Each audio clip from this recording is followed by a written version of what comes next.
মনি, যার কথা হচ্ছে তিনিও ঈশ্বর, যেমন অনন্ত, আপনিও তেমনি অনন্ত। আপনার অন্ত পাওয়া যায় না। ঠাকুর সহাস্যে, তুমি বুঝে ফেলেছ কি জানো, সব ধর্ম একবার করে নিতে হয়, সব পথ দিয়ে চলে আসতে হয়। খেলার গুটি সব ঘর না পার হলে কি চিকে ওঠে? গুটি যখন চিকে ওঠে কেউ তাকে ধরতে পারে না।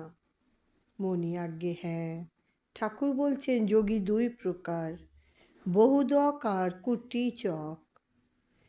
যে সাধু অনেক তীর্থ করে বেড়াচ্ছে, যার মনে এখনো শান্তি হয় নাই, তাকে বহুদক বলে। যে যোগী সব ঘুরে মন স্থির করেছে, যার শান্তি হয়ে গেছে, সে এক জায়গায় আসন করে বসে, আর নড়ে না। সেই এক স্থানে বসেই তার আনন্দ, তার তীর্থ যাওয়ার কোনো প্রয়োজন করে না। যদি সে তীর্থে যায়, সে কেবল উদ্দীপনের জন্য যায়।